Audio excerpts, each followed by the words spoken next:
Welcome to the 11th episode of my new podcast, Pug Fireball and Company. My guest today is author Tim Grover, who has written a new book about Babe Ruth's barnstorming tour in Iowa and other states after the 1922 season. It's called Barnstorming Babe, a Slugger's Bumpy Trek Across Small Town America. Good afternoon, Tim. Please share with us where you are from and where you went to school. Hey, Steve. Thank you, first of all, for having me on here. It's an honor anytime anybody wants to hear about my book. I understand there are 4 million books a year that are published, and if someone wants to take time to talk with me about my little book, I'm more than happy to. I live in Pleasant Hill, Iowa, and grew up in Northeast Iowa around Independence area, attended Iowa Central Community College in Fort Dodge for broadcasting, and then a few years later went to UNI with a major in broadcasting and journalism minor. Worked a lot of different jobs in radio, TV production, sales, and whatnot. In 1985, I started working for a mobile DJ company called Complete Music in Des Moines. And then my wife wound up buying it's actually a franchise based out of Omaha.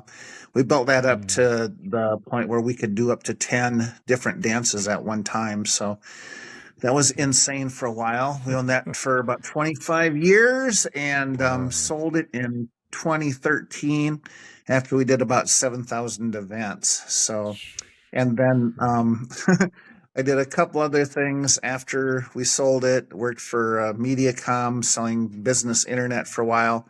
And then my last full-time job was working for Unity Point at Home, delivering home medical equipment. So had a lot of crazy job experiences. So when people say, well, what did you do before you retired? I'm like, lots of stuff. So there's probably a song that there's probably not a song you haven't heard of. If you got pretty tired of playing some of those same. I love Bob Seger, but man, I could live without hearing old time rock and roll again. You know, most cliche songs, but I still listen to some of those, and there's a station that plays a lot of that now, 104.5. Because 104.1 is playing Christmas music now, and it's too early to listen to Christmas music, so I turn it over on the other station. I'll wait to December to listen to Christmas music. Well, anyway, we're kind of getting off the path here. Yeah, we are. So what inspired you to write this book?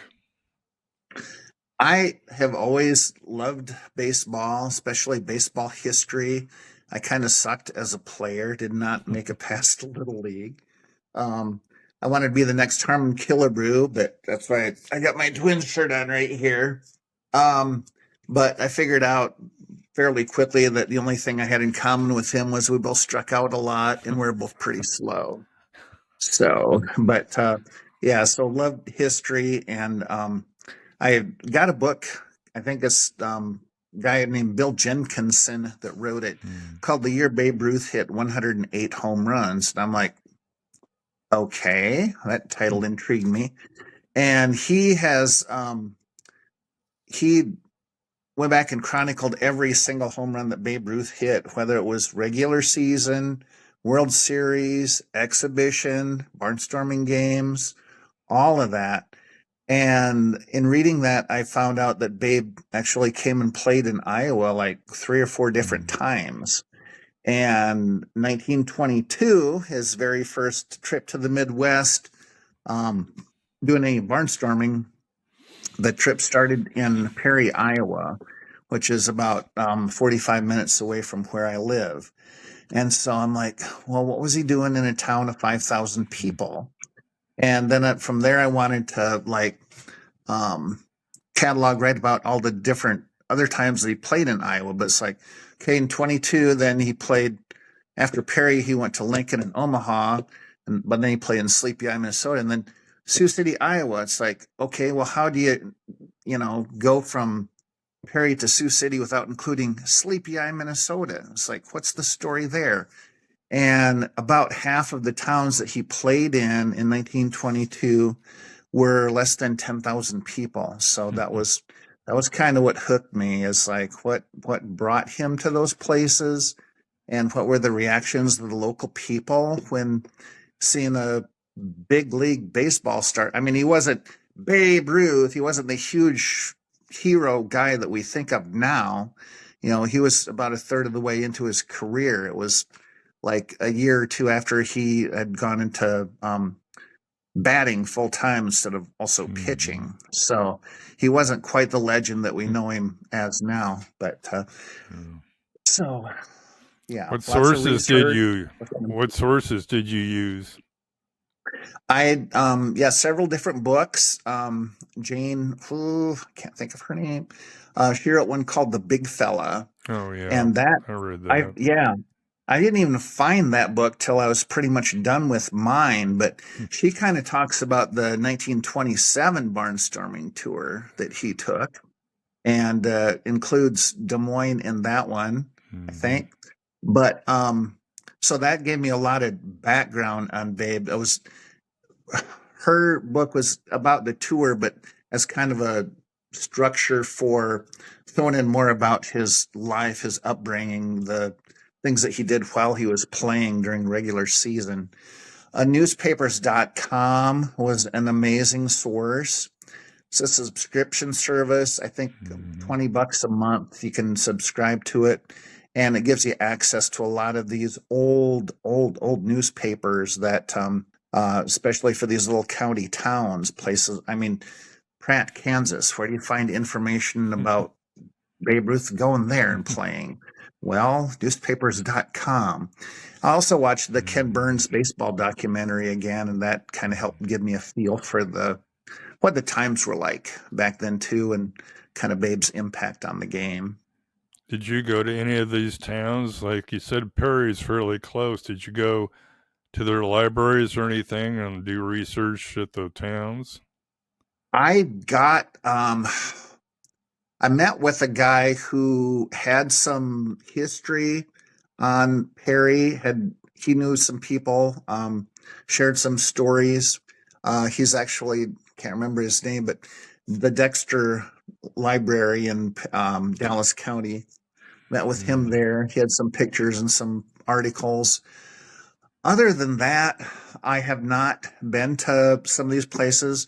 I guess my bucket list for a tour thing would be Sleepy Eye, Minnesota, because they still have the field there where he played at, and they've got a museum, historical museum with some stuff. I had reached out to them. I got permission, I think, to use one of their pictures, and wanted to follow up too with them on some other things, but they never got back to me. But I had a lot of other stuff to kind of work through as well. Well, maybe next year you and I ought to take a road trip to Sleepy Eye, Minnesota. It sounds That like would be a cool. fascinating place to see. One of my favorite stories actually involves Sleepy Eye. There was a kid there. Okay, I'll just read it from the book if that's okay. Yeah. All right, so there was a guy named Len Youngman, and he died in 2018 in Virginia, Minnesota, which is way up in the Iron Range. He was 107 years old, and it was the 96th anniversary of the Sleepy Eye baseball game. And so Len was there. He was playing outside the park. Didn't know if he didn't have the money to get in there or what, playing with some buddies. Heard a loud crash of the ball, and he looked down, and there's a ball rolling right to him. Said it went right over the center fielder's head. Didn't even chase it, so there must not have been a fence there. But it rolled right to his feet, and it was a home run hit by Babe Ruth. And his grandson, then Joel Youngman, inherited the prized baseball. And then 2016, he got hold of the Sleepy Eye Area Historical Society and told about his grandpa. And then there were several baseball historians, local ones there, that got real intrigued about that. And they went up to visit Len with his grandson. So again, Len at the time was well, 100 and some years old. They took along a newspaper reporter named Blake Huppert from KARE Channel 11 in the Twin Cities. And Len said, can't imagine anybody coming this far just to see a baseball. He said he forgot to ask Babe Ruth to autograph it for him. Ooh, Yes. man. But there's a picture that day of Babe Ruth and Bob Musial. Bob was the other outfielder for the Yankees that traveled with Babe Ruth. Typically, Babe would play for the hometown team, and Bob would play for the visiting team. So, like when they played in Perry, Babe played for the Perry team. Bob played for the Pella Meteors. Okay.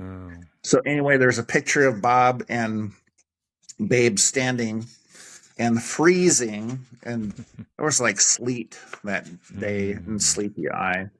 It didn't look like they were too happy playing there. But there's in that picture, let's describe it the way that I wrote it. Bob Musial wears a full-length overcoat with his hands in the pockets. Babe wears a white woolen Yankee sweater in dark trim, missing a button, and neither is smiling. They stand in front of a chicken wire backstop, about 20 men in the bleachers behind them, and there's 8 other men huddled behind the players on the field. Sneaking into the photo was a precocious lad sporting a newsboy cap. He peers out from behind Musial's left elbow, and only his head is visible. And as the shutter snapped, 11-year-old Len Youngman photobombed the Bronx Bombers. So there's the picture right there. See that little dude? Yeah. But I love that story. And yeah, those are just some of the cool things that I found in researching for the book and everything. You've kind of answered this, I guess, but how did you acquire the photos? You already kind of answered it. Yeah, any other ways you got photos? Just somewhere wiki, Wikipedia, common. I worked with Book Press Publishing in Des Moines, Tony Postion, and so he working with a publisher like that. He wants to make sure all the, T's are crossed, the I's are dotted, all of that good stuff. So I did secure permission from different historical museums to use some of the pictures that they had. And like the Pella Historical Museum, I got an incredible picture of the Pella Town team. One in Denver that I got, a few other, Deadwood, South Dakota. I got some stuff from them, from the museums that had given me permission to use their stuff. And they might say, hey, $10 or $20 or whatever. So, but the rest off the internet. I've found that historical museums can really be very helpful, and they're usually very glad to help you. How long did it take to produce the manuscript for the book? How long did it take to actually write it? And you probably went through more than one draft. Oh boy. You know how that goes. Yeah. Probably I started maybe about 10 years ago when I had first found out about him doing this, and then doing some research at the historical building, Iowa Historical Museum, doing some microfilm stuff, and my eyes blurry from that. And then I kind of set that aside because I didn't know what I wanted to do with it. I'd done some freelance writing and stuff before. So it's like, is this going to be a magazine article or what? And then set that aside for a while, then started getting back more into it. And then I got laid off from my job at MediaCom in September of 2020. And I'm like, okay, it's time to get serious about this. I've got the time.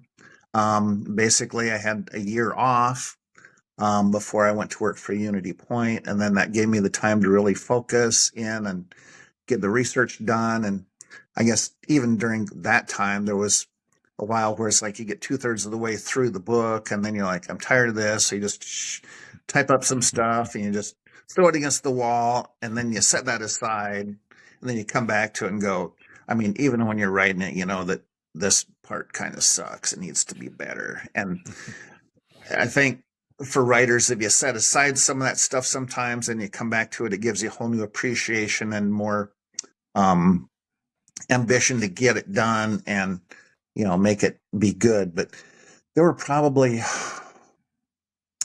I don't know, 4 or 5 drafts, I suppose, before it was all ready for publication. And the great thing about Book Press, too, was that they did have the editors that were very helpful with that stuff, too. And because sometimes you're too close to your work and you don't realize something that's in there that doesn't necessarily move the story forward, or, there's things that you want to say, but you just don't know quite how to put it out there on paper, and it's awkward. And the editor comes and goes, bam. You're like, well, yeah, So, but yeah, book came out then in January of 2023, and sold about 650 copies so far. So I'm very, very pleased with that. So when did the tour begin exactly, and when did it end? Started in October 13th, 1922. And there's quite a backstory leading up to that, too, because for a long time, baseball players had done like barnstorming exhibition tours to supplement their income, because the ownership, ball players were not getting paid nearly as much as they are now. There's some guys that are probably going up in one at bat, making more than some career players made in their whole lifetime, literally. But so there was also, we're talking like in the 1915s era, they had established a rule, baseball had, that players who had been involved in the World Series were not allowed to do any barnstorming after the season. Rationale for Major League Baseball was that, okay, you're World Series champion and some little team in Des Moines beats you. It makes Major League Baseball look really stupid. Like, okay, I guess there's a bit of a rationale there, but you'd be the crappiest player on the crappiest team and still go out and barnstorm, which doesn't make any sense either. Anyway, that rule had not been enforced very much at all. No big deal. And then in 1919, there was a thing called the Chicago Black Sox, or the World Series. Basically had been thrown by some Chicago White Sox players. Okay. Not very good for baseball. All the owners were freaking out, and they wanted to, clean up the game a little bit and protect their financial interests. So they hired a guy named Judge Kennesaw Mountain Landis, and he was pretty hardcore. Even though the guys that were involved in the Black Sox scandal they were acquitted by a Chicago jury, Landis told him they were still banished from baseball forever. And so that's where you get the whole story about Shoeless Joe Jackson, Field of Dreams, all that stuff. But he also told World Series players that they could not go out and do the barnstorming thing like they kind of had been doing, because that rule had not been enforced. After the 1921 World Series, which the Yankees lost to the New York Giants, Babe Ruth and Bob Musial decided they wanted to go out and do some barnstorming in the Northeast. And Landis said, no, you can't do that. That's not advisable. And Babe Ruth said, well, I'm pretty much Babe frickin' Ruth. I can do what I want to. And so a little clash of egos there. They played about 3 or 4 games, and then the heat kind of came down from Yankee ownership and management and Landis, and they suspended the tour. And Landis took away their World Series bonus money, which I think was around $5,000, $5,500, something like that. And he suspended them for the first 6 weeks of the 1922 baseball season. So that all kind of led into the 1922 season for those guys. They didn't wind up playing until, I think it's kind of funny too about the cover of my book. It shows, looking at it backwards, aren't you? That's Babe Ruth, Bob Musial, and that scrawny looking guy in the middle is Judge Kennesaw Mountain Landis. That picture was taken at spring training in 1922. Landis and Musial were allowed to participate in spring training, but beginning of the season, then they had to sit it out for 6 weeks. Well, when Ruth finally got in and played, he slumped, did not do very well. He kind of copped an attitude, kicked dirt on umpires, swore, different things like that. Basically, he wound up getting suspended for a third of the games in 1922. So, I mean, still had a solid year as far as like batting and all that stuff. But and then the Yankees did go to the World Series again, got beat again by the New York Giants, and Babe only batted like 118 in that series, so he sucked big time. He and Musial wanted to do the barnstorming thing again, and I don't know if Landis actually found a place in his heart for redemption for those guys, but he said, okay, y'all can go do some barnstorming. So they were happy. They headed out of New York right after the World Series and took a train to Perry, Iowa. And that's when it started. And it ended in Denver, I think, right before Halloween. So October 29th or 30th, something like that. They played 17.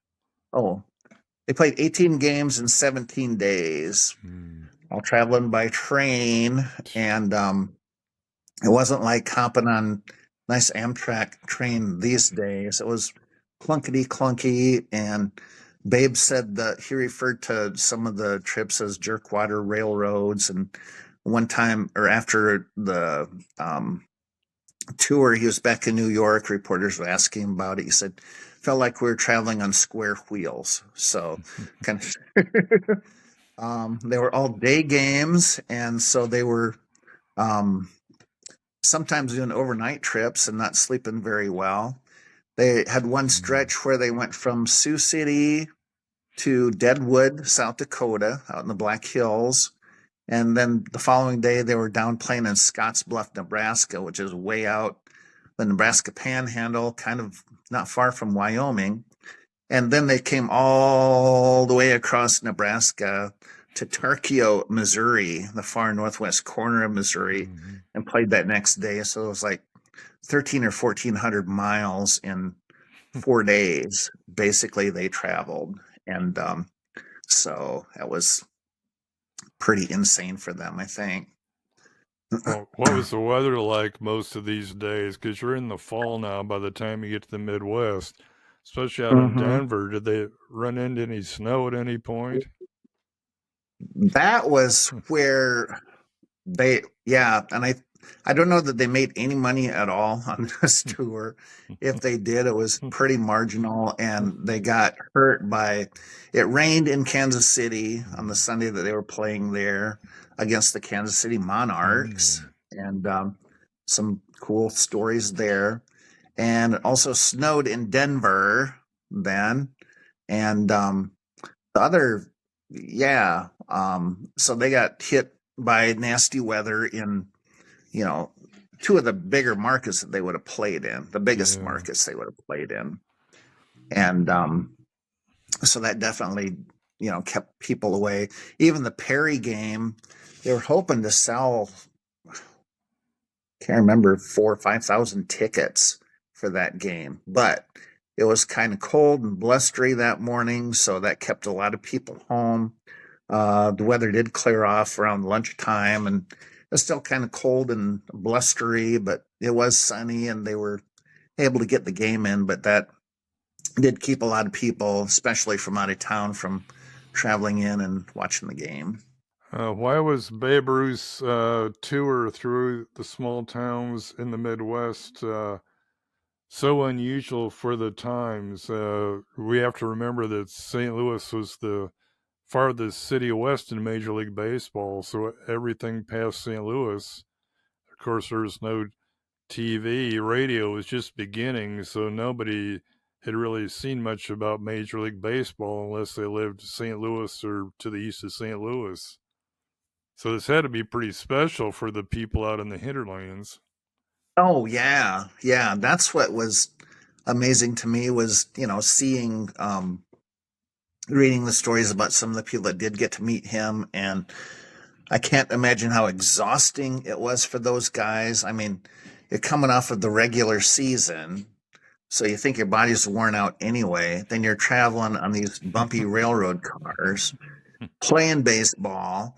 Every town you come to, hey, got to meet the mayor, got to meet the head of the chamber of commerce, got to meet whatever. And these guys, especially Babe, was really attached to kids. He loved kids, and he would do a lot of visits to like orphanages and hospitals and places like that.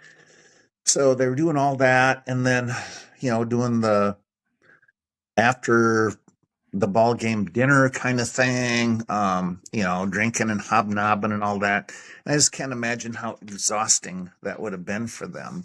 But you mentioned that, if you wanted to see a ball game, you had to, if you lived in Iowa, let's say you had to hop on a train and go to Chicago or down to St. Louis to see somebody.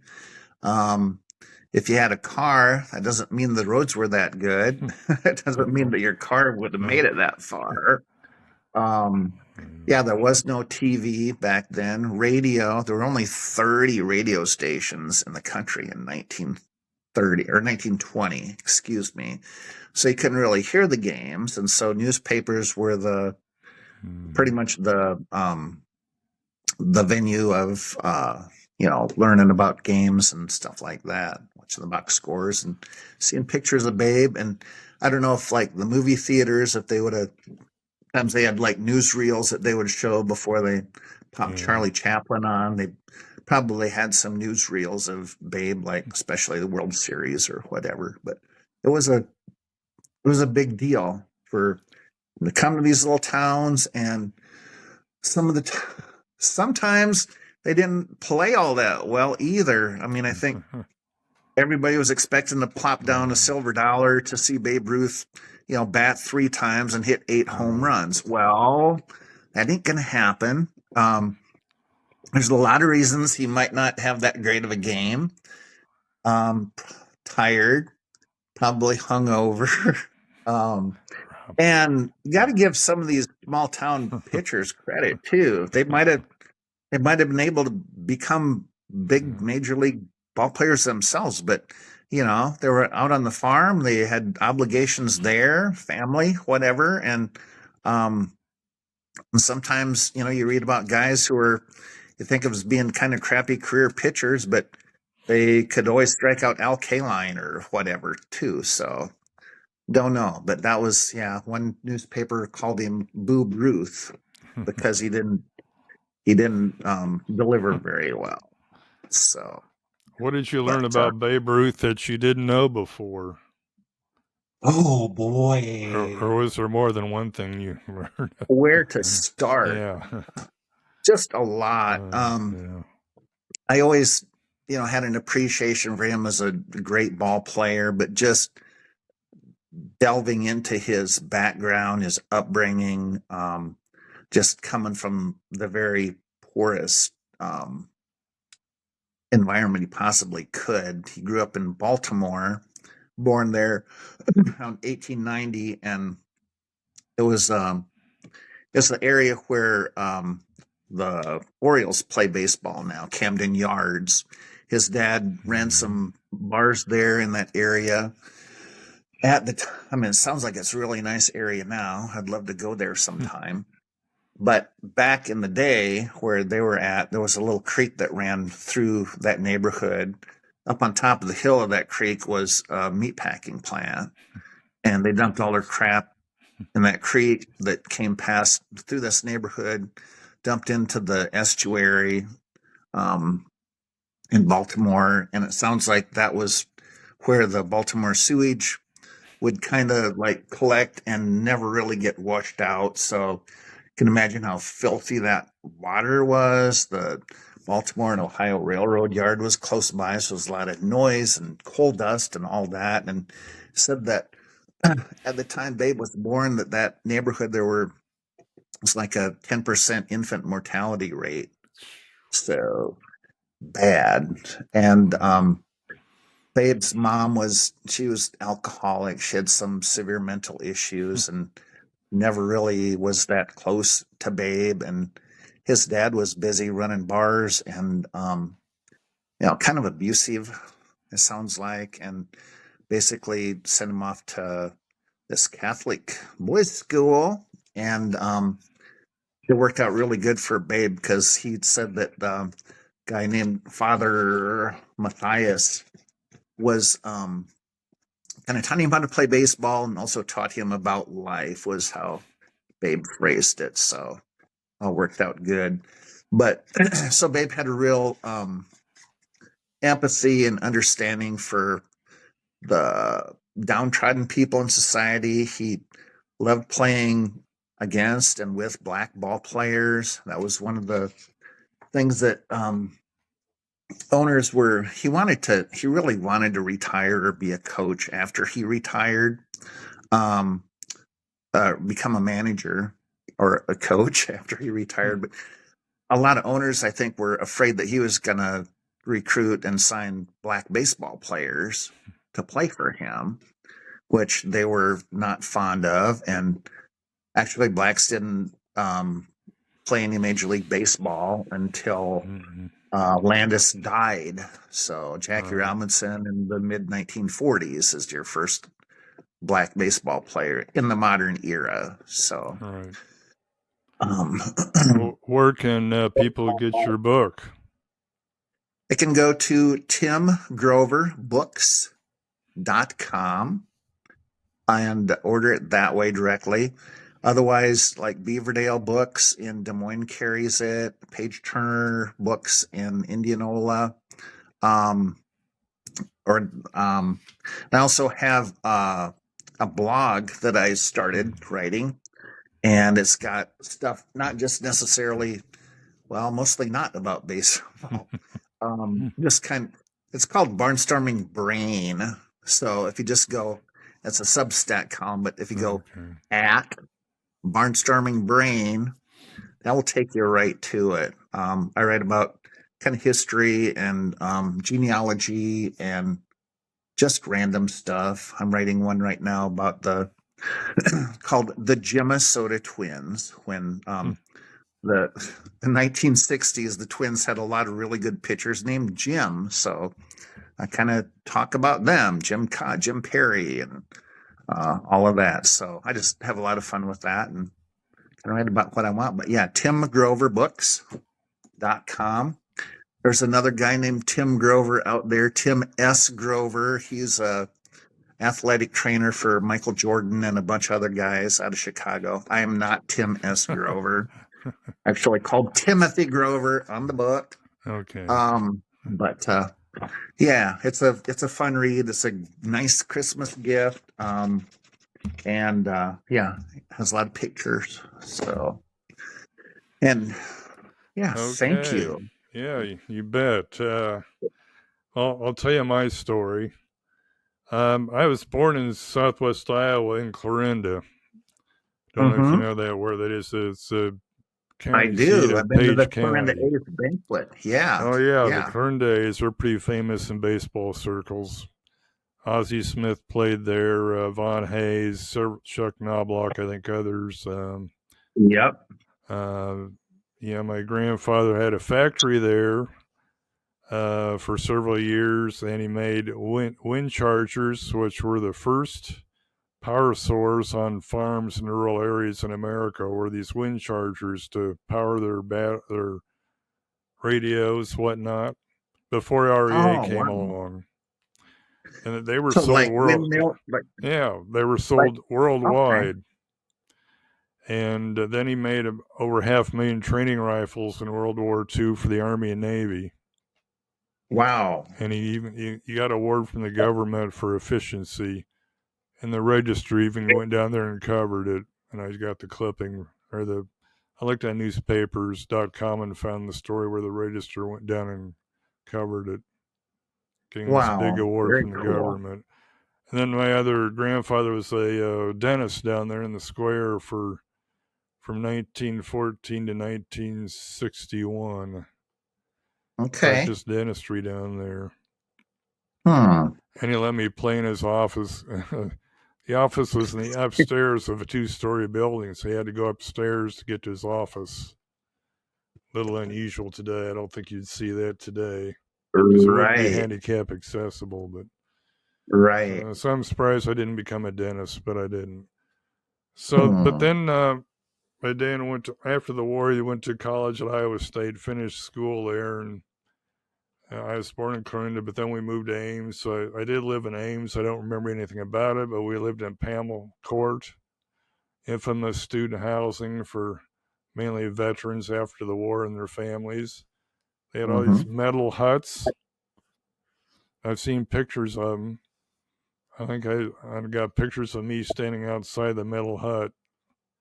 No yard to speak of, probably just gravel. But so that's where my dad finished school. Then he got his first job with Alcoa, the aluminum company. He was a mechanical engineer. Okay. Kind of took after his dad, and his 2 brothers were also engineers, mechanical engineers. So then, the first job was outside of Chicago, and that's how I became a Cub fan. Because we lived in River Forest and Wheaton, farther west of Chicago. So he started taking me to Cub games, of course, because he'd been a Cub fan. And so he started going to Cub games in the 50s. Of course, they were terrible then. Yep. But they did have Ernie Banks, and so that's I'm down in my basement here. I should probably turn this around, but you can see all my Ernie Banks stuff. I got autographs, photos. I went to Peoria, Illinois once for a game where he was at the game. Got stuff there. I got signed pictures. I got a signed photo of him that his son Joey gave me at a fantasy camp. So that worked out well. But then he got transferred to a plant in Indiana, although he actually drove most of the time to Dayton, Ohio, across the line to work on can-ins for aluminum can-ins for Alcoa. And he kind of more or less invented the easy open can-in that you see on can-ins. The first can-ins, those flip-top tabs, he more or less invented. Okay. Really? Yeah. So in the 60s, he was going all around to breweries across the U.S. when they had company problems with their can lines. He would go troubleshoot, find out what the problem was. He went down to Florida, St. Louis, Milwaukee, Coors out in Colorado, L.A., any place that had breweries that were having problems. He'd go try to fix the problem. Although he didn't like beer. He would drink other things, but he didn't really like beer, but he made him a living. Well, yeah, that's good. Then he ended up out in Pennsylvania near Pittsburgh, near the home office. And I did go to high school a couple years out there. I didn't like it. So I wanted to get back to Midwest. So I went to Bradley University in Peoria, majored in journalism. And then after that, I worked in papers in Ohio, Illinois, and Iowa the last 21 years in Iowa, southeast Iowa, and I was managing editor of the paper down in Keokuk from 1998 to 2014. Retired, then we moved up here to Des Moines because we had 2 daughters and grandkids up here. We still have 1 daughter and 3 grandkids up here. One daughter, 1 grandkid out in Phoenix, Arizona. So yeah, after I retired, then I came up here. I ushered for the Iowa Cubs for 6 seasons, 5 before the pandemic, 1 after. So that was kind of fun. I got to know people in the front office, especially Sam and Randy Wayhofer.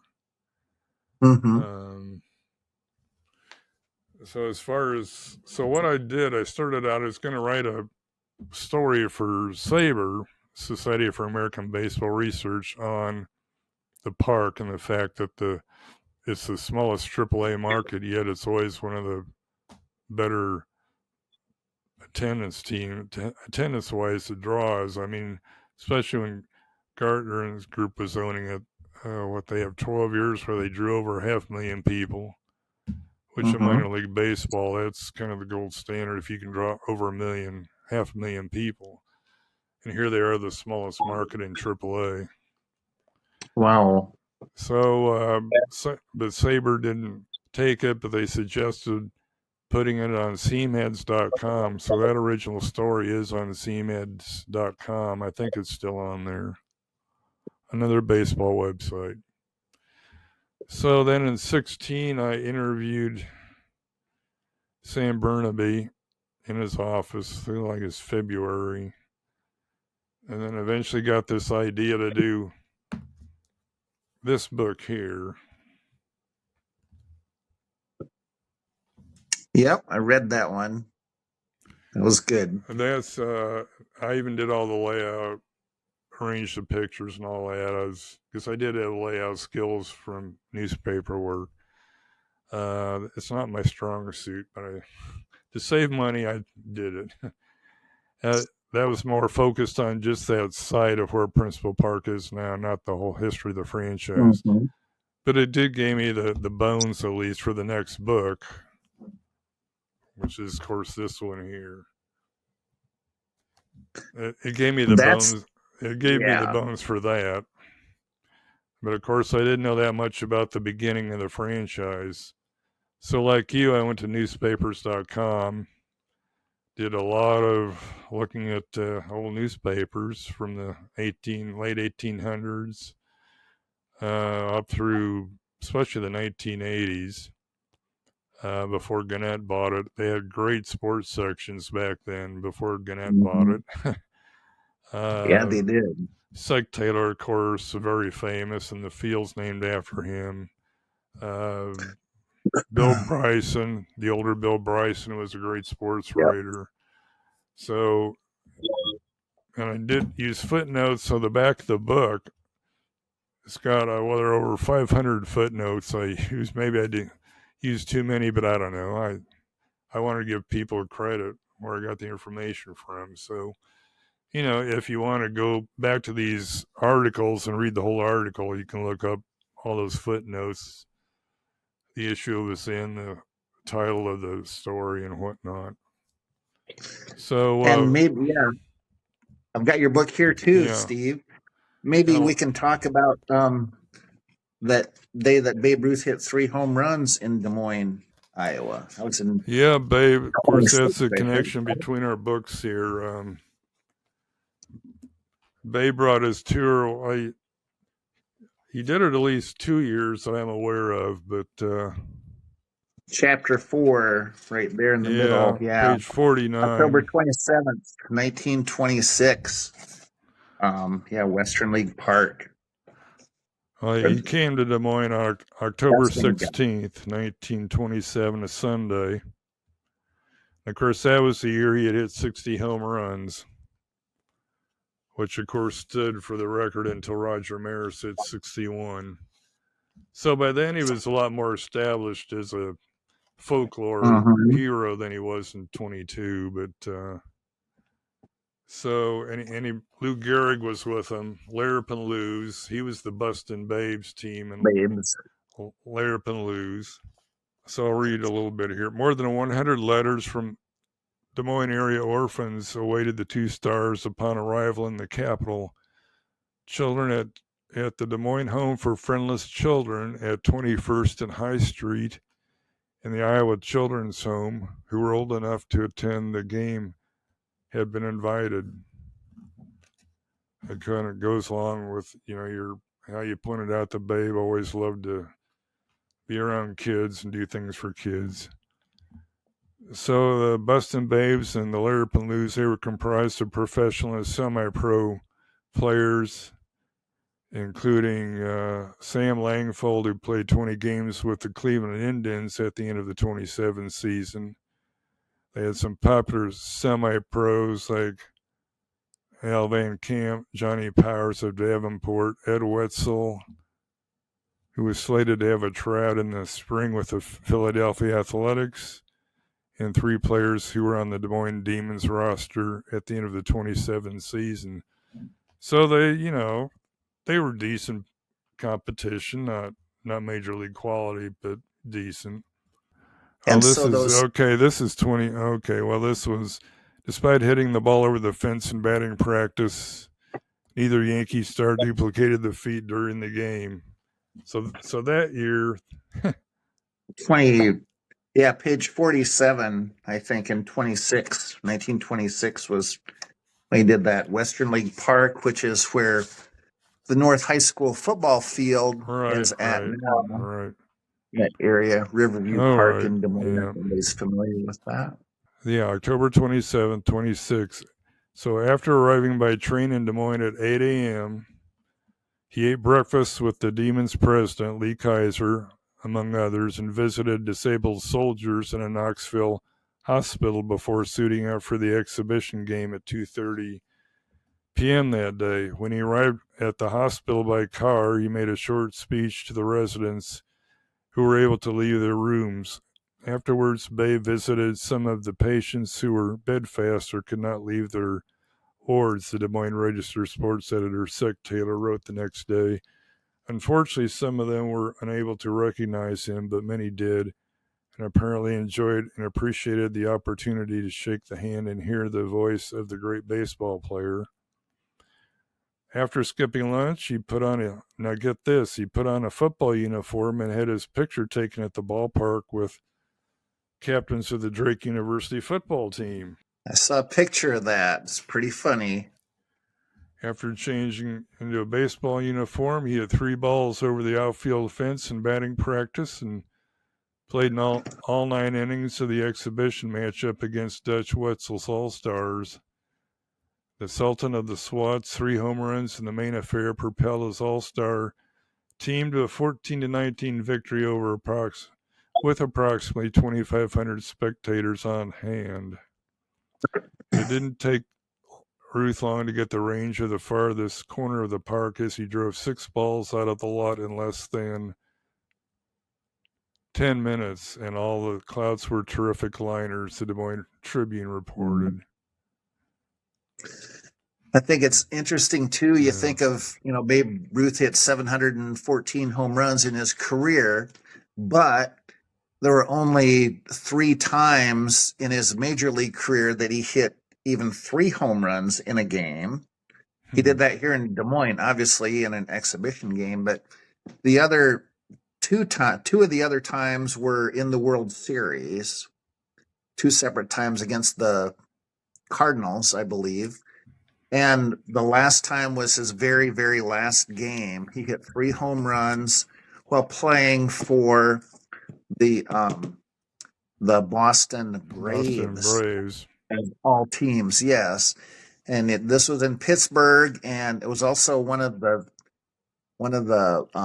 furthest home runs he ever hit was in his very last game too. So funny you should mention that, because my uncle, my dad's oldest brother, Howard, who worked for Alcoa too, down in the main office in Pittsburgh, he was at that game in 35. He saw Babe Ruth hit the home runs. So his son, Jack, out in Colorado, a couple of years ago, he sent me the note that his dad, Howard, wrote to him.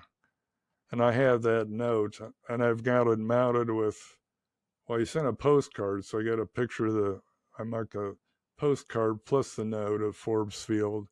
And then I went online and got some Babe Ruth baseball cards, including one when he was in his prime and one when he was with the Braves. So I put that all together, framed as. So yeah, I got a connection with Babe through my Uncle Howard. The last home runs in Pittsburgh. That's what I've enjoyed about some of the book appearances, things like that I've done too. I've done some libraries, some bookstores, some civic events, whatnot. But hearing other people's stories about Babe Ruth or whatnot, my favorite one I think I've heard so far was a guy who said that his great uncle or whatever was in Chicago in probably 1920s. He was like kid. He was like 8, 10 years old, walking down the sidewalk, and he saw this bag sitting in front of this house, and he kicked it. Well, and it exploded. Okay.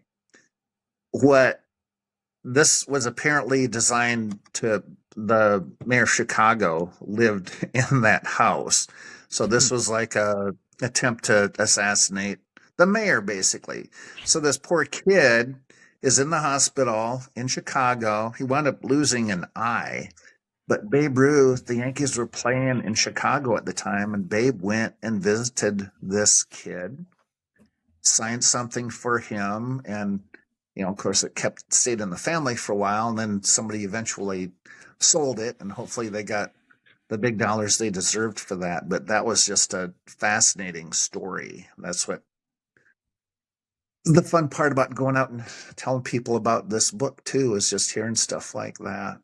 And baseball, it seems like baseball seems to have more stories about it than any other sport that I know of. Well, just maybe because it's been around since, well, the National League started in 1876, so it's got a lot of history that the other sports don't really have. So I started writing this book in March of 23, came out in December of 23, and yeah, so it's got its own website, pugfireballandcompany.com. You can get the book off the website. It's got an Instagram account, a Twitter account, Facebook account. The publisher I went through set up all these social media channels. Of course, now I'm doing podcasts. And now I'm trying to download my own podcasts onto YouTube, so I don't have to pay somebody else thousands of dollars to do it. So I'm learning that end of it too. Not that I'm a technical genius or anything. So I bet you're learning a lot. So, and I got the photos from the book from John Liepa. I don't know if you've run into him, probably. Great Iowa baseball historian. You and I were at the Sabre event together in Yeah. Dubuque last spring, Right. and met John up there. Yeah, fascinating guy. Very cool. He let me use some of his, including the 1888 team. That's one of his better photos. Yeah, picture of the team there. Scott Saylor at the Iowa Cubs, he went back in their archives and gave me some that he could find. His don't go that far back. I was hoping to get, because I know upstairs, when you go to the suites, they got team photos of each team, probably going back to at least 47. But Okay. some of those are kind of stuck in the frame, and he didn't want to try to pull them out and ruin them. So. Mm-hmm. But he did give me pictures like Mark Grace, Pepper Martin, the 47, 48 team. I went down to the ballpark. I took pictures of all. They got this kind of their own Hall of Fame. You see the banners up when you go in of all the players that I think Sam and a couple other people picked out like an all-time Iowa Cubs team. Yeah, that's cool to so I walk took in those, the and then I used some that, of those pictures in here. I went down to the State Historical Society, looked at a picture from our magazine, Persinger's Times, like in the late 1800s. It actually had a front page story with photos of each player and bios of each player. They let me look at that and take pictures of a very fancy front page, very flowery, ornate logo to it. You don't see that anymore. Right. I got those together. So then I had somebody out in California, professional, proofread it. That probably took a couple of months going back and forth and agreeing whether those changes were the right things to make. I know one thing we debated was whether to capitalize the B in black. I've seen it both ways. I decided to capitalize it Mm-hmm. because there's a lot of information in here about the Negro. I didn't know the Negro Leagues played so many games in Des Moines. That was new to me. Oh, I didn't know that And either. so you'll see a lot of references, and I got those mainly from old Des Moines registers, but I found out about it when they had the Sabre Conference in Chicago. They always do a special booklet of stories from that area of the country. So one of those was about the Negro Leagues playing games in Iowa. Hmm. So I found out through that source that they had all these games in Iowa, although Davenport had more games in it than Des Moines did for some reason. But Hmm. so I got the dates from there and then went online to look up newspaper accounts of those games. Buck O'Neill played here. Of course, there's an exhibition game between Bob Feller and Satchel Paige.